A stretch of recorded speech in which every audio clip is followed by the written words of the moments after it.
சபை ஆரம்பம்.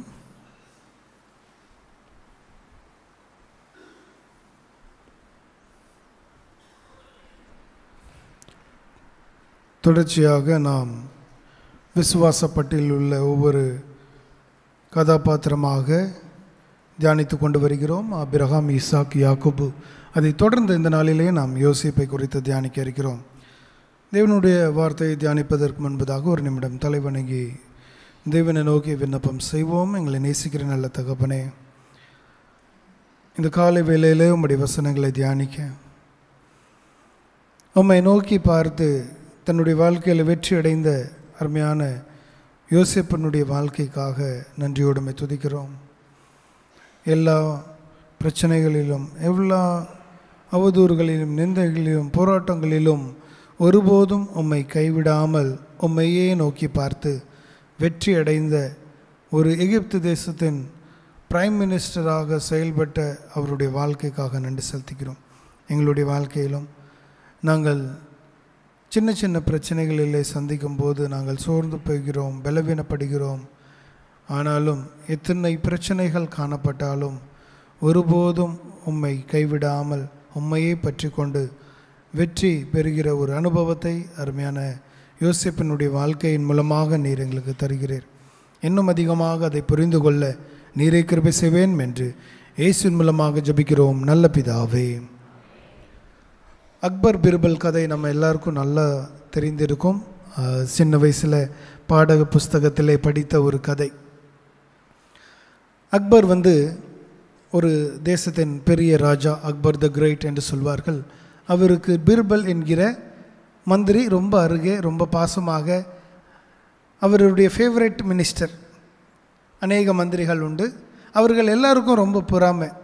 இந்த ராஜா எப்போ பார்த்தாலும் அக்பர் மாத்திரம்தான் பக்கத்தில் வச்சுருக்கிறாரு, மற்றவங்க எல்லாரும் தூரமாக இருக்கிறோம், நம்ம எல்லாரையும் இந்த ராஜா மதிக்கிறதே இல்லை அப்படின்னு சொல்லி மற்ற மந்திரிகள் எல்லாம் கோவப்பட்டாராம். இதை பார்த்த அதில் இருந்து ஒரு மந்திரி, நான் ராஜாவின் இடத்துல நேராக போய் கேட்க போகிறேன், எதற்கு இந்த பிர்பலை மாத்திரம் நீங்கள் கிட்ட வச்சுட்டு எங்களை எல்லாரையும் தள்ளி வைத்திருக்கிறீர்கள் என்று. அந்த நபர் போய் அக்பர் இடத்துல கேட்கிறாராம், ஏன் நாங்கள் எல்லாரும் புறக்கணிக்கப்படுகிறோம், எதற்காக பிர்பல் மாத்திரம் உங்கள் பாசமாக பக்கத்திலே இருந்து எல்லாவற்றையும் செய்து கொண்டு இருக்கிறார் என்று கேட்கும்போது தூரத்திலிருந்து ஒரு சத்தம் கேட்கிறது. நல்ல மேலதாளம் வாத்தியத்தோடு ஒரு சத்தம். அப்போ அந்த நபர்கிட்ட ராஜா கேட்டாராம், இது என்ன சத்தம், போய் பார்த்துட்டு வா அப்படின்னு சொல்லி. தூரத்திலிருந்து வருகிற அந்த சத்தத்தை கேட்ட உடனே இவன் ஓடோடி போய் ராஜாவின் இடத்துல அங்கே வெளியே போய் பார்த்துட்டு, அங்கே ஒரு கல்யாண தம்பதிகள் மேலதாளத்தோடு வருகிறதை கண்டு மறுபடியும் அரண்மனைக்குள்ளே ஓடோடி அது ஒரு கல்யாண ஊர்வலம் அப்படின்னு சொல்லி பதில் சொன்னாராம். அப்போ மறுபடியும் கேட்டாராம், யாருடைய கல்யாணம்? மறுபடியும் இவர் வெளியே ஓடி வந்தாராம். ஓடோடி வெளியே அரண்மனைக்கு வெளியே கேட்டு, இது யாருடைய கல்யாணம் அப்படின்னு சொல்லி மறுபடியும் பதில் சொல்லி மூச்சு வாங்கிட்டு மறுபடியும் கேட்டாராம், எங்கேருந்து வராங்களாம்? அப்போ அவர் அந்த குறிப்பிட்ட ஊரிலிருந்து வராங்க அப்படின்னு சொல்லி சொன்னாராம். மீண்டும் அவன் ஓடோடி 3 முறை 4 முறை ஆயிட்டு மறுபடியும் ராஜா கேட்டார், எங்கே போகிறாங்களாம்? இது எக்ஸாஸ்டிவாக 5 முறை ரவுண்ட் அடிச்சுட்டு எல்லாம் முடிந்து, அப்போ என்ன ராஜா, நீங்கள் இந்த எல்லா கேள்விகளும் ஒரே நேரத்தில் கேட்க மாட்டிங்களா? இப்படி ஒன்று ஒன்றா கேட்டு என்னை ஓட விடுறீங்களே அப்படின்னு சொல்லி இப்படி கேள்வி முடிந்து கொண்டு இருக்கிற வேளையிலே பீர்பலும் வந்து விட்டார். இப்போ ஆரம்பத்தில் ஊர்வலம் சத்தம் கேட்டுச்சு, அப்போ வந்துட்டு இருந்தது. இப்போ ஊர்வலம் தூரமாக போயிட்டு இப்போ பீர்பல் வந்த உடனே எல்லோரும் அமைதியாக இருக்காங்க. இங்கே என்ன கேள்வி நடந்துட்டுருக்குன்னு தெரியாது அவருக்கு. ராஜா பீர்பல் இடத்துல இது என்ன சத்தம், கொஞ்சம் போய் பார்த்துட்டு வா அப்படின்னு சொன்னாராம். பீர்பல் ஓடி ஓடி போய் பார்த்துட்டு சொன்னாராம், ராஜா இது கல்யாண ஊர்வலம், இந்த கல்யாண ஊர்வலம் இந்த ஊர்லேருந்து இந்த ஊருக்கு போகிறது, அந்த தம்பதியினருடைய பேர், அவங்க பெற்றோருடைய பேர், இந்த டீட்டெயில் எல்லாம் மொத்தமாக ஒரே வரியில் சொல்லி முடித்தாராம். அப்போ அந்த நபர்கிட்ட சொன்னாராம், இப்போ தெரிஞ்சுதான் பீர்பல் ஏன் உங்கள் பக்கத்தில் இருக்கிறாரு, என் பக்கத்தில் இருக்கிறாரு, நீங்கள் எல்லோரும் ஏன் கொஞ்சம் தள்ளி இருக்கீங்கன்னு சொல்லி ஒரே கேள்வி தான், உங்ககிட்ட கேட்ட கேள்வி தான் நான் அவர்கிட்டையும் கேட்டேன். ஆனால் அவர் சொன்ன பதில் என்ன, நீங்கள் சொன்ன பதில் என்ன என்று அநேகருக்கு அது ஒரு தெளிவாக இருந்தது. ஸோ ஒரு பீர்பலை போல ராஜாவுக்கு அருகே ஒரு ஸ்மார்ட்டான பர்சன் தான் இந்த நாளிலே நாம் தியானிக்க இருக்கிறோம். யோசேப்பு. யோசேப்பை குறித்து நாம் பார்க்க வேண்டும் என்றால் அவனுக்கு ஒரே வார்த்தையிலே அவனை குறித்து சொல்ல வேண்டுமென்றால் he is a visionary. விஷனரினான் ஒரு தரிசனத்தை காண்கிறவன். அந்த தரிசனத்தை பற்றி கொண்டு முடிவு பரியந்தம் அதில் வெற்றி பெற்ற ஒரு நபர் என்று சொல்லலாம். யோசேப்பை குறித்து முதல் முறையாக நாம் ஆதியாகமம் 30ஆம் அதிகாரம் 23, 24 வசனங்களிலே அவனுடைய பிறப்பை குறித்து நாம் பார்க்கிறோம். அவன் ராகேலுக்கு பிறக்கிறான். அவள் கர்ப்பவதியாகி ஒரு குமாரனை பெற்று தேவன் என் நிந்தையை நீக்கிவிட்டார் என்றும் அடுத்த வசனத்திலே அவர் சொல்கிறார். 24வது வசனம், இன்னொரு குமாரனை கர்த்தர் எனக்கு தருவார் என்று சொல்லி அவனுக்கு யோசேப்பு என்று பெயரிட்டான். அப்போ யோசேப்பு என்று என்ன அர்த்தம்? என் நிந்தையை வீக்கி விட்டார் அப்படின்னு சொல்லி அவள் சொல்லிட்டு யோசேப்பு என்று பெயரிடுகிறாள். யோசேப்பு என்று பேருக்கு அர்த்தம் என்றால் தேவன் என்னை பெருக செய்வார், தேவன் இன்னொரு முறை என்னை உயர்த்துவார், இல்லை காட் வில் மல்டிப்ளை என்று அநேக அர்த்தங்கள் உண்டு. ஸோ தேவனை குறித்து ஒரு உயர்வான எண்ணம், ஒரு மல்டிப்ளிகேஷன் செய்கிற ஒரு தன்மை யோசேப்பு என்கிற பெயரிலே அடங்கியிருக்கிறது. இந்த யோசேப்பினுடைய ஆரம்ப நாட்கள் எப்படிப்பட்டதாய் இருந்தது என்று நாம் சற்று ஆராய்ந்து பார்த்தோம் என்றால் தகப்பனுக்கும் குடும்பத்துக்கும் எல்லாருக்குமே ரொம்ப செல்லமான பிள்ளை. முதிர் வயதிலே யாக்கோபுக்கு பிறந்த 11வது குமாரன் தான் இந்த யோசேப்பு. இவர்களுக்கு எவ்வளவு முக்கியத்துவம் கிடைக்கிறது அப்படின்னு சொல்லி பார்த்தோம் என்றால் ஆதியாகமம் 33ஆம் அதிகாரம் முதல் 2 வசனங்களிலே யாக்கோபு அநேக ஆண்டுகளுக்கு பிறகு ஏசாவை சந்திக்க போகும்போது அங்கே அவருடைய குடும்பத்தை வரிசைப்படுத்துகிறான். எப்படி வரிசைப்படுத்துகிறான்? முதல்ல பிள்ளைகளை லேயலிடத்திலும் ராகலிடத்திலும் என்று 2 பணிவிடைக்காரரிடத்திலும் வெவ்வேறாக பிரிக்கிறான். அதுக்கு அடுத்த வசனத்தில் 2வது வசனத்திலே பணிவிடைக்காரர்களையும் அவர்கள் பிள்ளைகளையும் முதலிலும், 2வது லேயாலையும் அவன் பிள்ளைகளையும் இடையிலும், கடைசியிலே ராகேலையும் யோசேப்பையும் நிறுத்தினான். இப்போ ஏசா இவனமாக யாக்கோபை எதிர்கொண்டு வருவான் என்று தெரியவில்லை. 20 ஆண்டுகள் சென்று விட்டது. ஏறக்குறைய ஏசா யாக்கோபை கொலை செய்ய வகை தேடுகிறான் என்று அறிந்துதான் அவன் தப்பி ஓடுவான். மீண்டும் வரும்போது அதே சூழல் இருக்கிறதா என்று தெரியவில்லை. ஒருவேளை அவன் நம் குடும்பத்தை தாக்க ஆரம்பித்தால் முதல்ல வேலையாட்களுடைய பிள்ளைகள், அதுக்கு பிறகு லேயால், அதுக்கப்புறம் வரிசைப்படுத்துகிறாங்க. நம்ம ஆர்டர் ஆஃப் சர்வீஸ் வரும்போது கொயர் ப்ரொசெஷன் வரும். முதல்ல கொயர் வரும், அதுக்கப்புறம் சபை ஊழியர், அதுக்கப்புறம் போதகர். எப்படி வரிசைப்படுத்துகிறாங்க பார்த்தீங்களா? இதே போல தான் வரிசைப்படுத்தி இந்த குடும்பத்தை நிறுத்துகிறான். கடைசி வரிசையில் இருக்கிற பிரதானமான முக்கிய அம்சத்தை இந்த யோசேப்பும் பெற்றுக்கொள்கிறான். யோசேப்பு ஒரு சொப்பனக்காரன் என்று அழைக்கப்படுகிறான். அவனுடைய சகோதரர்கள் எல்லாரும் அவனை வெறுக்கிறவர்களாய் இருக்கிறார்கள். 4வது வசனத்தை நாம் பார்த்தோம் என்றால் ஆதியாகமம் 37 4வது வசனத்திலிருந்து அவன் சகோதரர் எல்லாரிலும் அவன் தங்கள் தகப்பன் அதிகமாய் நேசிக்கிறதையும் அவன் சகோதரர் கண்டபோது அவனோடு பட்சமாய் பேசாமல் அவனை பகைத்தார். ஒரு பக்கம் ஒரு ஃபேவரைட் சைல்டு, அதனாலே ஒரு சகோதரர்களாலே புறக்கணிக்கப்படுகிறான். இன்னொரு பக்கம் அவன் சொப்பனம் மூலமாக சகோதரர்கள் இன்னும் அதிகமாக பகைக்கிறார்கள். அதே அதிகாரம் 11வது வசனத்திலே நாம் பார்த்தோம் என்றால் அவனுடைய சகோதரர்கள் அவனுடைய சொப்பனத்தின் நிமித்தமாக இன்னும் அதிகமாக அவரை பகைக்கிறவர்களாக இருக்கிறார்கள். ஸோ இந்த சூழலில் தான் யோசேப்பு சிறு வயதிலே வளர்ந்து கொண்டிருக்கிறான். யோசேப்பு சின்ன வயசில் சொல்லுகிற ஒரு நம்ம சுரேஷையா செய்தி கொடுத்தாங்க. 3 விஷயம் ஆரம்பத்தில் சொன்னார். என்னது? யூதாஸ் காரியத்தினுடைய குணாதிசயம், போட்டு கொடுக்கறது, காட்டி கொடுக்கறது, சொல்லி கொடுக்கறது. இந்த யோசேப்பு சொல்லி கொடுப்பான். என்ன சொல்லுவான்? சகோதரர்கள் செய்த தவறுகளை சொல்லிக் கொடுப்பான். அதே 34 அதிகாரத்தில் முந்து வருகிற 4வது வசனத்தில் இருக்கக்கூடும், இல்லை 5வது வசனத்தில் நாம் அதை பார்க்க முடிகிறது. ஸோ இப்படி சொல்லிக் கொடுக்கறதுனாலே சகோதரர்கள் பகைத்தார்கள். தகப்பனுடைய பிரியமான குமாரன் என்று பகைத்தார்கள். வேற இவன் சொப்பனை கண்டு எல்லாரும் அவனை பணிந்து கொண்டது சொல்லணும்னு சொன்னதுனால இன்னும் அதிகமாக பகைத்தார்கள். ஸோ சகோதரர்களிடத்திலே ஒரு பக்கம் வெறுப்பை சம்பாதித்து கொள்கிறான், ஆனால் தகப்பனிடத்திலே மிகவும் அன்பான மகனாய் காணப்படுகிறான். ஸோ ஒருத்தர் நேசிக்கும் போது நமக்கு தெரியாமல் இன்னொருத்தர் வெறுத்து கொண்டு இருக்கிறதை நாம் பார்க்க முடிகிறது. இந்த சொப்பனம் அவனை இன்னும் அதிகமாக வெறுப்பை அதிகமாக அக்ரிகேட் செய்கிறது. சகோதரர்கள் இவனை எப்படியாவது விழத்தட்டணும், எப்படியாவது கொலை செய்யணும் என்று அனுதினம் திட்டமிடத்தக்கதாக சகோதரர்களுக்கும் யோசேப்புக்கும் விரோதமாக ஒரு வித்தியாசத்தை உண்டாக்கிறது. இதுக்கு காரணம் யாக்கோபுன்னு கூட சொல்லலாம். எல்லாருக்கும் அந்த காலத்தில் ஒட்டகத்தோல் இல்லை ஏதோ ஒரு மிருக ஜீவனுடைய வஸ்திரத்தை கொடுத்தார்கள் என்றால் எல்லாம் ஒரே மாதிரி கலரில் தான் இருக்கும். ஆனால் யோசேப்புக்கு மட்டும் ஆமாம் கலரான ட்ரெஸ். எல்லாருக்கும் ஒரு வீட்டில் ஒரு 11 பிள்ளைங்க இருக்காங்கன்னா அந்த காலத்தில் ஒரே கலரில் யூனிஃபார்ம் வாங்கி கொடுப்பாங்க. எதற்காக? இதேமாரி ட்ரெஸ்ஸுனால பிரச்சனை வந்துடக்கூடாதுன்னு சொல்லி. இந்த பலவர்ண ட்ரெஸ்ஸு தான் அவனுக்கு பிரச்சனையாக மாறுகிறது. ஏனென்றால் மற்ற ட்ரெஸ் பண்ண ₹1 ஆச்சுன்னா இந்த ட்ரெஸ் பண்ணுறதுக்கு ₹1000 ஆகும் அந்த நாட்கள். இப்போல்லாம் டை வந்துட்டு கெமிக்கல் அது இதுன்னு வந்துட்டு அந்த நாட்களிலே ஒரு பூச்சிலிருந்து அது ஒரு ட்ராப்பு தான் எடுக்க முடியும் அந்த டை. அது it's very costly, time consuming process.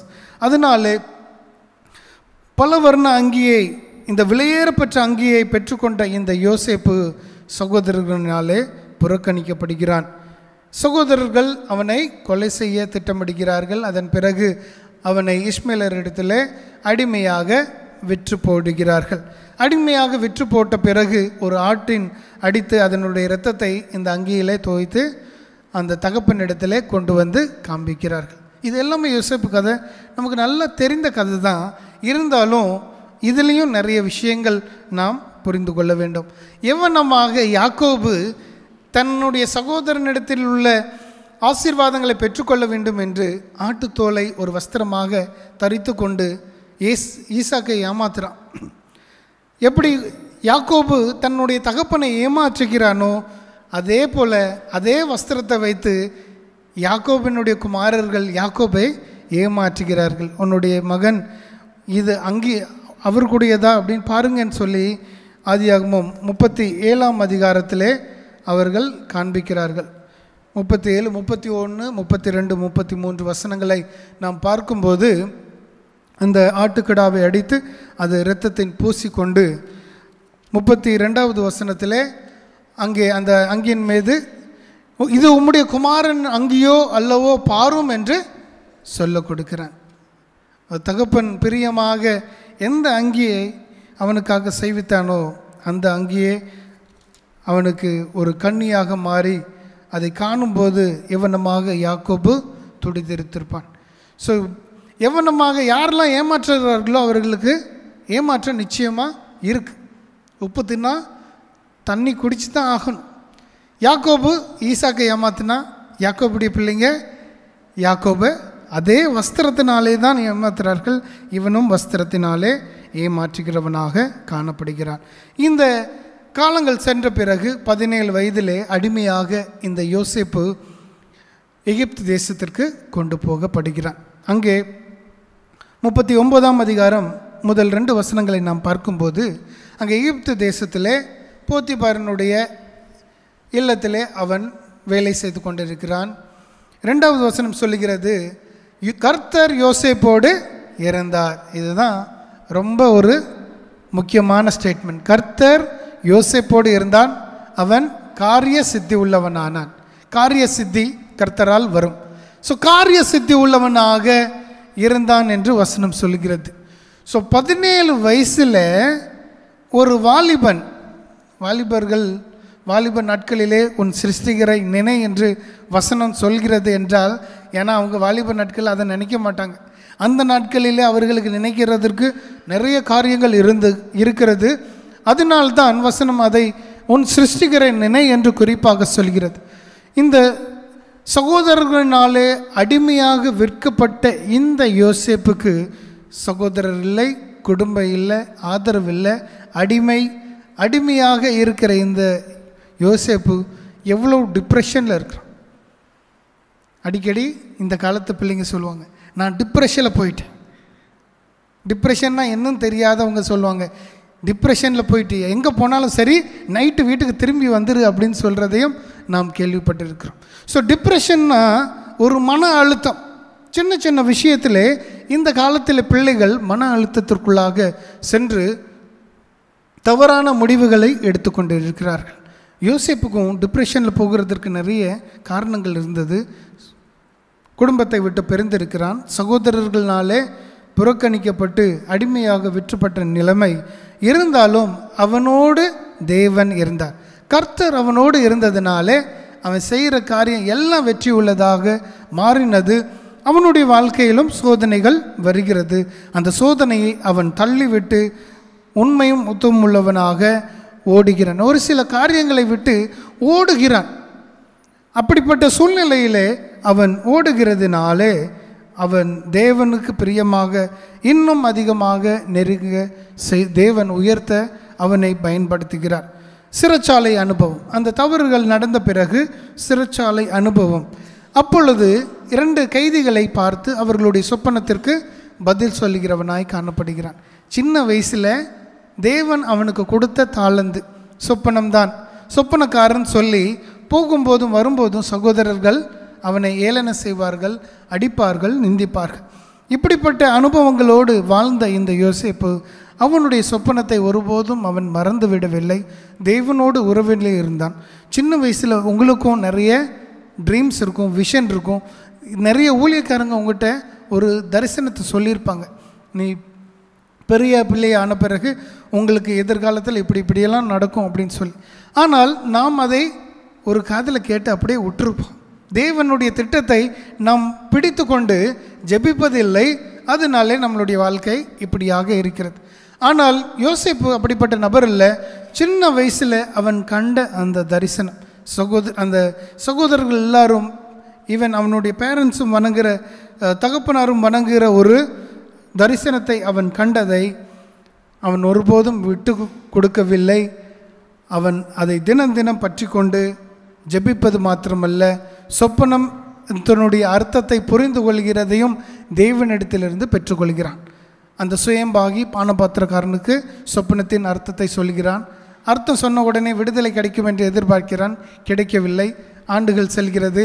மீண்டும் பார்வோனுடைய சொப்பனம் வரும்போது அந்த பானபாத்திரக்காரன் என்ன சொல்கிறான், ஒரு சொப்பனத்துக்கு அர்த்தம் சொல்கிற நபரை எனக்கு தெரியும், அவனை கூட்டு வருகிறேன் என்று சொல்லி அதன் மூலமாக யோசேப்பு அந்த தேசம் முழுவதற்கும் அதிபதியாக மாறுகிறான். ரொம்ப ஷார்ட்டாக சொல்கிறேன், டைம் கொஞ்சம் எக்ஸீடாக போயிட்டுருக்கு. ஆதியாகமம் 41ஆம் அதிகாரம் 41, 42 வசனங்களை நாம் பார்க்கும்போது, பார்வோன் யோசேப்பை நோக்கி, நீ எகிப்து தேசம் முழுவதைக்கும் உன்னை அதிகாரியாக்கிறேன் என்று சொல்லி அடுத்த வசனத்திலே அவனை கையில் போட்டிருந்த தன் முத்திரை மோதிரத்தை கலற்றி அதை யோசேப்பின் கையில் போட்டு மெல்லிய வஸ்திரங்களை அவனுக்கு உடுத்தி பொன் சரப்பணிகளை அவன் கழுத்திலே தரிப்பித்தான்.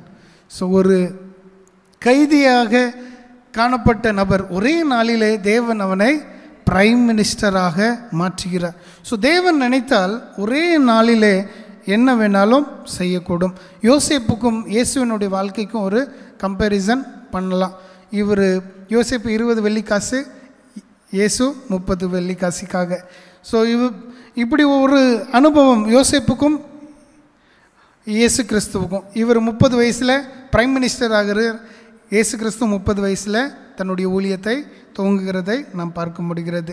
ஸோ இந்த யோசேப்பு தேவனோடு எவ்வளவு உறவாடி, எவ்வளவு ஐக்கியப்பட்டு அந்த நேர்த்தியாக இந்த உலகம் முழுவதுக்கும் தானியத்தை சேர்க்கிற ஒரு பெரிய காரியத்திலே தன்னை ஈடுபடுத்திக் கொள்கிறார். நீங்களோ தீமைக்கு இதை திட்டமிட்டீர்கள், ஆனால் தேவன் அநேகருடைய ஜீவனை ரட்சணம் செய்யும்படியாக என்னை இங்கே கொண்டு வந்தார் என்று சகோதரிடத்தில் பச்சமாக பேசுகிறான். சின்ன வயசில் போட்டு கொடுத்த சொல்லி கொடுத்த இந்த யோசேப்பு முதிர் வயதில் எப்படி முதிர்ச்சி ஆகிறான். அதான் ஆளும் வளரணும் அறிவும் வளரணும்னு சொல்லுவாங்க. ஆள் மட்டும்தான் நிறைய பேர் இடத்துல வளருகிறதை நாம் பார்க்க முடிகிறது. ஆனால் இந்த யோசேப்பு சின்ன வயசில் அவன் இருந்த குணாதிசயம் வேற, முதிர் வயசில் இருந்த குணாதிசயம் வரவில்லை வேற. சகோதரர்களை அநேக ஆண்டுகளுக்கு பிறகு பிரைம் மினிஸ்டராக பார்க்குறான். பார்க்கும்போது தகப்பனையும் பார்க்குறான். தகப்பனிடத்தில் சொல்லலை, இவங்க எல்லாரும் என்ன பள்ளத்தில் போட்டாங்க, குழியில் போட்டாங்க, அடிமையாக விற்றாங்கன்னு சொன்னானா யோசேப்பு? சொல்லியிருந்தேன்னா அவனுக்கு அந்த போட்டு கொடுக்குற அனுபவம் அவனை விட்டு போகவில்லை என்று சொல்லலாம். ஆனால் when he grows spiritually and he grows matured, அவன் ஒரு தரிசனத்தோடு தேவனோடு காண்கிறான். என்ன தரிசனம்? ஆபிரகாமுக்கு கொடுத்த அந்த ஆசீர்வாதம், உன் ஜனங்கள் அடிமையாக இருப்பாங்க, அதுக்கப்புறம் நான் இந்த தேசத்திற்கு கொண்டு வருவேன் என்று. அந்த தரிசனத்தை தேவன் மறுபடியும் யோசேப்போடு பகிர்ந்து கொள்கிறார். So he is become visionary. அந்த சொப்பனத்தை காண்பது மாத்திரமல்ல, அந்த தரிசனத்தையும் அவன் விளக்கி சொல்கிறான். எபிரேயருக்கு எழுதின நிருபம் 11ஆம் அதிகாரம் 22வது வசனத்திலே, விசுவாசத்தினாலே யோசேப்பு இஸ்ரவேல் புத்திரர் எகிப்து தேசத்தை விட்டு புறப்படுவார்கள் என்பதை பற்றி தன் அந்நிய காலத்தில் பேசி தன் எலும்புகளை குறித்து கட்டளையிட்டான். நீங்கள் போகும்போது என் எலும்பையும் எடுத்துக்கொண்டு போக வேண்டும் என்று ஒரு விஷனை கம்ப்ளீட் பண்ணான். Dreams come true. நம்மளுடைய வாழ்க்கையில் காணப்படுகிற எவ்வளோ சொப்பனங்களை நம்ம உண்மையாக மாற்றியிருக்கிறோம். ஆனால் யோசேப்பு கண்ட இந்த சொப்பனத்தை, தரிசனத்தை தேவன் அவனோடு இருந்து அதை உண்மையாக மாற்றுகிறார். அவன் எல்லாரும் அவனை வணங்குகிற ஒரு பதவிக்கு தேவன் அவனை உயர்த்தி சொல்கிறார். சிறு வயதிலிருந்து அவன் அதை பற்றி கொண்டு முடிவு பரியந்தம் தேவனோடு இருந்து அனுபவம் தான் அவனை அவனமாக உயர்த்துகிறது. ஜெபம் செய்வோம். எங்களை நேசிக்கிற நல்ல தகப்பனே, அருமையான யோசேப்பினுடைய வாழ்க்கைக்காக நன்றியோடு துதிக்கிறோம். ஒரு சொப்பனக்காரன் என்று நிந்திக்கப்பட்ட ஒரு வாழ்க்கையை துவங்கினாலும் அந்த சொப்பனத்தை நிறைவேற்றி அவனை உயர்த்தி ஒரு தேசத்திற்கு அதிபதியாக மாற்றின தேவன் எவ்வளவாக கர்த்தர் அவனோடு இருந்ததினால் அவன் காரிய சித்தி உள்ளவனானான். ஆண்டவரே, நீர் எங்கள் திருச்சபை அங்கங்கள் ஒவ்வொருவரோடும் இருந்து வழி நடத்துவீராக, காரிய சித்தி உள்ளவராக மாற்றுவீராக. இந்த ஆராதனை ஆன்லைனில் பார்த்து கொண்டிருக்கிற பிள்ளைகளுக்காகவும் ஜெபிக்கிறோம். ஆண்டவரே, அவர்களையும் நீர் பலப்படுத்துவீராக. ஒவ்வொரு பிள்ளைகளும் நீர் அவர்களோடு இருக்கும்போது, அவர்களும் உம்மோடு ஐக்கியப்படும் போது காரிய சித்தி உள்ளவர்களாக மாற்றுவீர். காரிய சித்தியோ கர்த்தரால் வரும் என்று வசனம் சொல்கிறது.